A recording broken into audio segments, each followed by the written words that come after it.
Ating avocado. Ayan.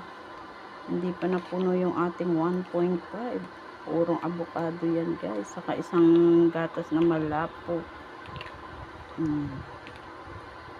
Diba? Yummy, yummy avocado. Puro avocado lang talaga siya, guys. Tapos lagay natin yan sa rep para lumamig ang ating yummy avocado, guys. Diba? Yummy, yummy. Thank you for watching, guys. Yummy avocado kayo dyan.